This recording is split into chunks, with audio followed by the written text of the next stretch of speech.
tumirik na yan, Jay. Tayo kaya titirek? Another one, no? May malalim pa pala. Tsaka dito sa maps may tinuturo pa na isa.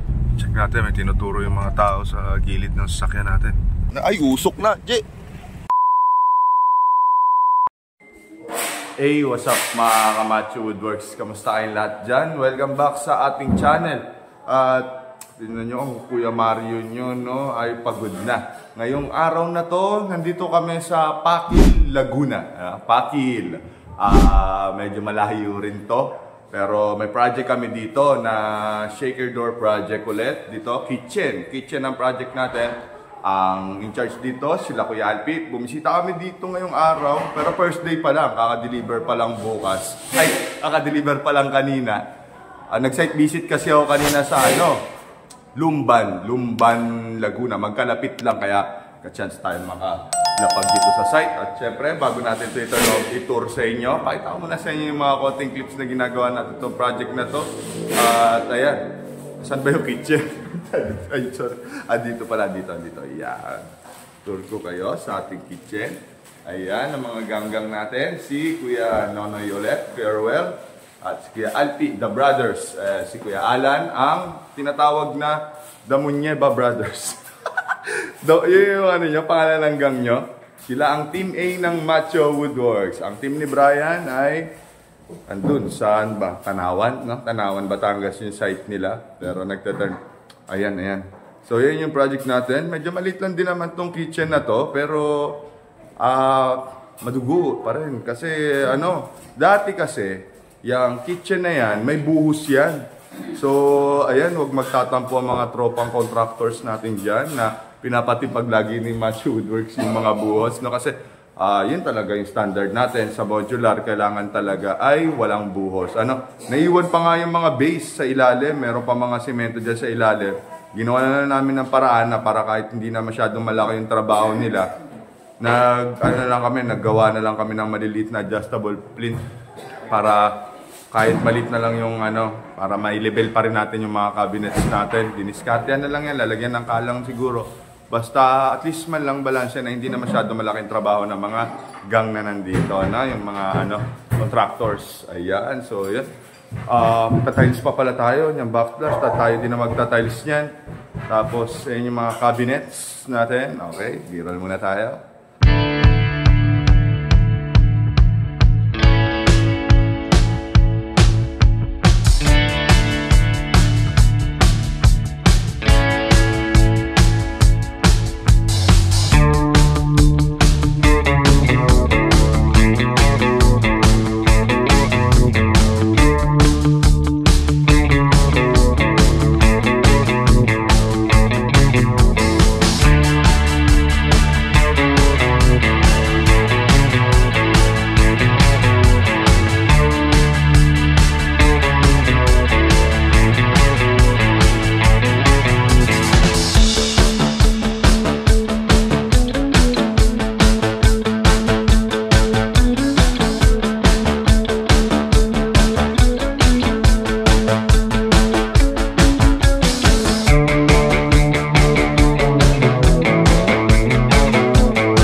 Hey, what's up mga Kamacho Woodworks? Time check tayo, alas 9 na. At ako ay uuwi na, ng Cavite. May iwan syempre ang gang. Ay, nag-uniform na si Kuya Noy, kasi may vlog daw. Uniform lang yan pag nakakita ng camera. Pag wala ng camera, wala, di na nag-uniform yan. Tapos ngayon, uuwi tayo kasi may mga pyesa tayong kailangan i-set. Saan yun? Wait lang. May mga pyesa tayong kailangang i-fabricate sa shop. Wait nga. At ayun, so yun, nasa bulsa ko pala yung maingay. Uwi muna tayo kasi ito gagawa natin. Hindi pala built-in ang ano dito, ang microwave. Nakapag-desisyonan nga namin at syempre request din naman yun ng kliyente talaga na gawa ng frame to, no, na parang shaker door din. Gagawa natin siya na shaker door. Nagawa ko na kanina yung file niya, yung G-code niya. Pinasa ko na doon sa sa tropa natin sa production para pagdating doon tatabasin na at sasalpak na lang natin dito. Babalik ako dito, magdadala pa ako ng isang backup dito kasi sa amin din ang tiles nito. Tapos handle, bibili pa ako ng mga handle. Lapit lang naman, Pakil, Laguna, no? Along the highway lang. Ito. So yun, uwi muna kami ngayon ng Cavite. Ayan lang muna yung accomplishment natin today. Pero not bad yan for one day. Kasi bumiyahe pa. Ano oras na yung dumating ngayon. May mga tandem box na. Sa substrate na yan kasi maaga bukas. Lalapag dito dapat si Bay, si Rolito, no? Para may kasana ang granite natin dito. Ang marble natin dito, parehas nung ginamit natin sa Alabang. Ano? Maganda yan. Okay, so abangan nyo to hanggang matapos tong project namin na to. Ano? Alright? Shoutout! Oh! Libre shoutout! Wala akong samod mag-shoutout. Wala akong samod mag-shoutout. Bahala ka. Shoutout sa Alpi Muñeba. Alpi Muñeba, shoutout. Alright. Easy. What's up mga Kamacho Woodworks, no? So babiyahe nga kami papuntang Pakil, Laguna. Rescue namin yung site doon. Ang kaso mo, ito yung sitwasyon dito sa kalsada. Matindi yung baha. Ako, tulak na yung iba.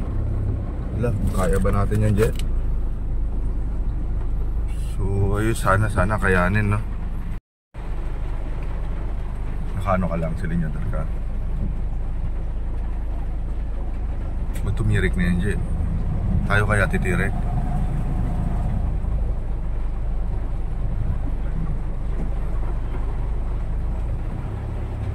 Overtake ko muna tayo. Grabe. Sana makalagpas kami dito para makatapos kami doon sa project namin sa Pakil. Bumili na rin kami ng generator kasi nag-brown out doon. So sana ay may route sana namin yung project. Let's go. At ayun, akala nga namin nakaligtas na kami sa pagsubok. Meron pa pala. Eto na. Another one, no? May malalim pa pala. Tsaka dito sa maps may tinuturo pa na isa. Di na kasi kami dumaan dito kasi sobrang lalim daw dyan. Kaya umikot kami. Pero, ayan. So, sana makalusot kami dito. The Pakil Laguna Project. Right. Grabe, dito pala yung pinakamas malalim. Oh my gosh. Mataan na kami sa dagat. Kaya pa sana. Kaya sana. Nakoy, bas kaming kasalubong. Ayan, sige. Bas ka, gilid mo na, gilid. Buelo ulit. Natin sila. Sakit mo natin yung ulo natin dito. Huling bahana na dadaanan namin papunta dun sa Pakil. Good luck, guys. Hey, what's up mga Kamacho Woodworks, no? So, ayun. Touchdown na kami dito. Sa, touchdown na kami sa Pakil, no? Nalagpasan natin lahat ng mga pagsubok sa daan. Lahat ng mga baha ay nalagpasan natin. At ito na, unang-unang i-address natin yung profile doon na black. Ito, ako sa inyo. Ayun, ginagawa na ni Kuya Noy agad ngayon, Kiroet. Kasi may isang profile kami na black na ang gusto ng client bigla ay ayaw niya ng black. Ayun, makikita niyo doon. Ayaw niya ng may black. So, silver daw. Kaya nagdalagad kami dito ng silver na gray na, na profile. At ayan si Kumpadre Rolito. Kumpadre, shoutout ka muna. Iba na kulay mo. Talagang medyo na-challenge dahil iba yung bato natin dito. Marble yung gamit natin, kaya medyo challenging. Ang mga kumpadre dalawang buraot, naghihintay lang silang matapos si Kuya Rolly kasi magta-tiles naman kami. Yun nga lang, medyo talagang hindi namin na-reach yung mga target deadlines namin dito, lalo na sa oras kasi Anong oras na ngayon? Alas 4 na, alas 5 na yata. Kami nakalapag dito, which is sa plano, dapat alas 11 pa lang nandito na kami. Kaso grabe yung daanan. Talagang sobrang puro baha, kailangan namin tumigil, tapos isa-isa lang tumatawid yung mga sasakyan. Ilang beses din kami tumirek, mabuti na lang si JRI, may alam sa sasakyan, mekaniko yan, kaya nagagawa agad ng paraan yung mga nangyayari. So yun, pupush namin tumatapos, kaya lang kakausapin namin ng mga sunod naming client, yung dun sa, dapat turnover kami bukas dun sa Tanawan, kakausapin ko ulit yung client ko dun na pa-adjust ako ng isang araw, tsaka yung deliver bukas sa Quezon City. Usapin ko rin ngayon yung client na baka pwede pa-adjust kami ng isang araw. Kasi ayun nga, ang mga, dalawang team leader nandito, si Alpi, tsaka si JR, at tsaka si Rolly. Si Rolly ang mag-install ng quartz doon. Yung kabilang grupo ni Kuya Rolly, nasa Norte.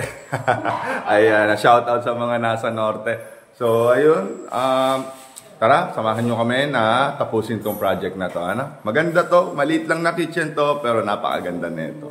Alright? Compadre! Live tayo ngayon. Ito. Ano na lang yan? Backing na. Yung mga hinabol namin pyesa, backing, patong dito, saka pinto ng microwave. Ayun, papalitan yan na.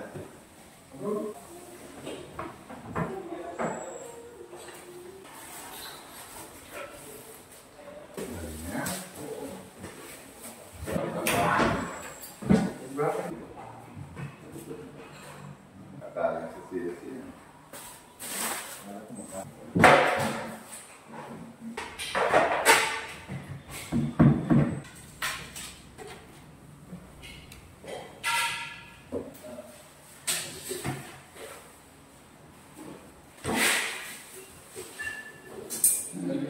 Ito yung tiles na ikakabit natin dito, no? Papalaban tayo ng mosaic. Konti na lang yung ginagawa natin. Ayan, microwave, ikakabit na. Ayan yung inano ko, dinrawing ko noong nakaraang araw. Para sana sakto na. Kasi gusto ng client, hindi siya built-in pero ayan. Oh. Urong mo lang ba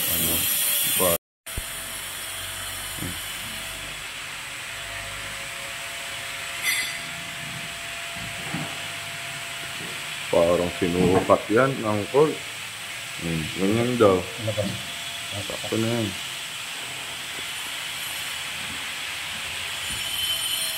Yan, parang na siyang built-in, di ba? Wow. Ayan, gano'n na yan. Sama na yan, Kiapi. Yan! Diba? Si Kuya Rolly po, may lagnat. May lagnat po ang kumpadre natin. Ayan. Malapit na po kami matapos. Malayo pa pala kami matapos kasi may backsplash pa po kami. At mosaic yung tiles na gagamitin. Kaya sigurado maghapon pa ulit kami dito bukas. Pero kaya yan. Matatapos yan. Hanggat ginagawa, matatapos yan. Right?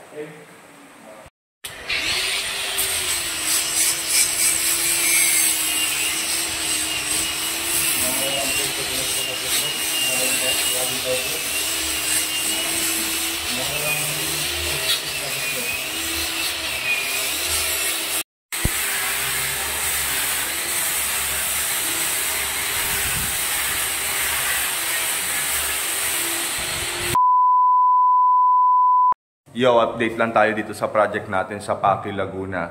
Umalis na si Kuya Rolly, natapos niya na ang quartz, nakapag-buffing na, nakapag-sealer na. Kaya ayan, tinakpan na ulit namin ng mga karton dahil ikakabit namin ang medyo mahirap ikabit na yung mosaic tiles.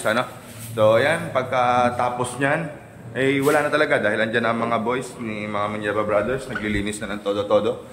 At ayan na lang ang ikakabit namin. Puro isang layer lang yan pahaba dito. Yan, kaayos na yan. And then yun na lang. Pakita ko sa inyo itong project natin pagka natapos. Let's go!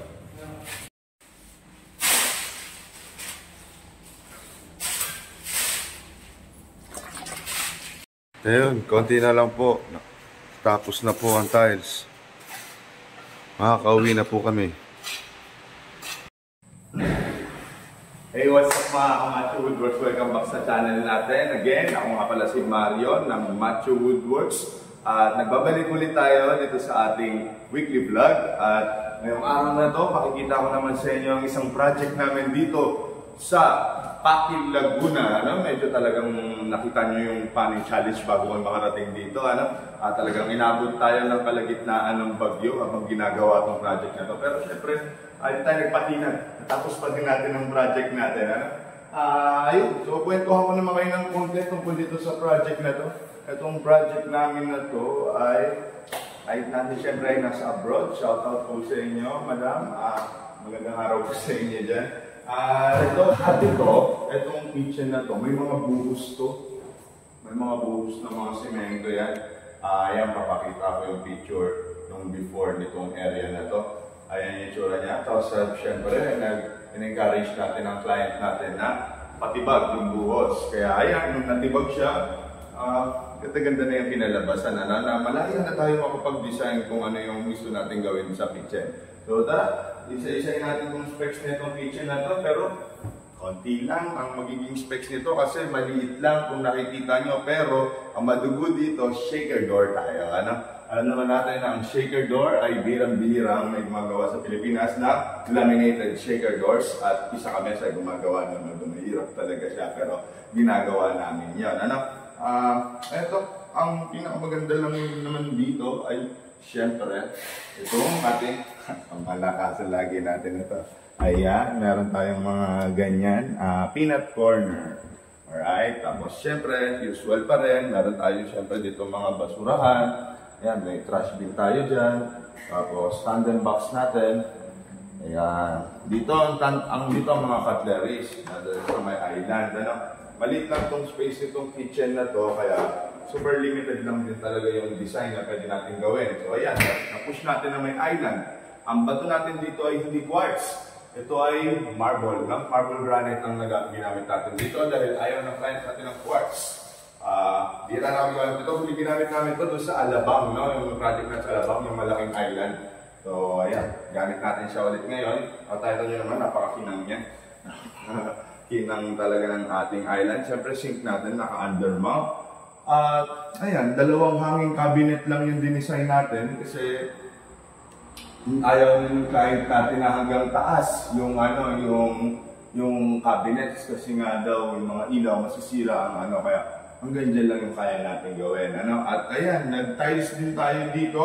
Although nakakalungkot lang, hindi natin natapos ang tiles kasi naubusan ng grout. Merong ilang portion na hindi nyo na halos mapapansin. Merong ilang portion na hindi na grout kasi naubusan kami ng grout at sarado na ang hardware nung nalaman na naubusan ng grout. Tapos ang wheel ko na pinakamalapit ay almost 2 hours, ay 1 hour manigit ang papunta. Abutan din ng sarado. Kaya ayan, pakiusap ko na lang sa kain natin na baka pwede yung mga tropang maso na dito yung magpahigan. Sobrang konti na lang naman. Kasi kami uuwi na rin talaga. At dadaan pa kami ngayon sa Tanawan. Baka nyo may vlog din yung Tanawan namin na project. Dadaanan namin yun. Nandun ang mga boys na kabilang grupo ni Brian. Si Kuya Rolly kanina, maaga. Natapos siya ng 10 AM dito. Takbo na kagad siya doon. Kaya ayun, nandun na sila. Doon naman yung susunod natin na tatapusin. And then dito, sobrang simple ito. May ginawa tayo na ganito. Yung microwave kasi hindi built-in, kaya naglagay tayo ng ganito para magmawa naman siya maganda. Parang nakaano pa rin siya, uniform. And then the rest niyan, sobrang simple lang. Lift up lang to. Tapos ito, meron lang may maliit na cabinet lang dito. Kasi supposedly, dapat sa design talaga, malaki ang ref. Tapos biglang nag-decide sila madam na maliit na lang ang gagamitin. Kaya hinabot ko tong module na to, ginawa ko na kagad. Para ayan yung magiging itsura niya. At least hindi pa rin na-compromise yung design natin na magpuputol tayo ng mga pinto para mahabol yan. Yun pa rin yung layout natin. So yun, dito, merong wire basket dito. Tapos dito ay yung condiments. Siyempre laging katabi ng lutuan ang condiments. Mas ang dami dito sa Lagubang. Iyan ang mga highlights mga ito. Yan, ang daming ganyan dito sa Pakil. Kung gusto nyo mag-uwi kami niyan sa Cavite, yan ipapasalubong natin sa wagang natin na Cavite. So ayun, yun lang yung project natin dito for today. I hope nag-enjoy kayo sa video na to. Sobrang maigi lang ulit. Babawi ako sa sunod kong video. Babalik kami sa Zambales. Meron kami sa San Marcelino, Zambales na project. Full vlog yung gagawin natin doon. Siguro around 30 to 40 minutes yung magiging video natin doon kasi mag-adventure ulit tayo din. So, ayun. Paganda nitong kitchen na to. Sobrang simple lang. At syempre, kung kayo po ay nag-enjoy sa mga video na to, hindi naman kalimutan mag-subscribe sa channel natin. At syempre, kung mga magpapagawa po kayo o po ay magdadalawang isip, napindutin yung description kasi nandun po yung mga contact details namin. May mga kakausap po sa inyo doon. Dalawa po ang sasagot sa mga inquiries nyo, si Mary Grace at si Carlo. And then wala na pong iba, kasi yung mga pag-iba, baka scam yan. Dalawa lang po ang aming office team na sumasagot sa mga message. Kaya sila po mag-a-assist sa inyo pag may kailangan kayo. And then pag gusto nyo po talaga na i-push talaga na agad yung project, problema sa schedule at hindi nagkakagay, ibibigay ko na sa inyo yung number ko at direct po tayo nag-usapan kung ano yung gagawin natin doon sa project mo. Book your schedule na po para sa Macho Woodworks na po ang gagawa ng inyong dream kitchen. Thank you for watching guys. See you next time. Paalam.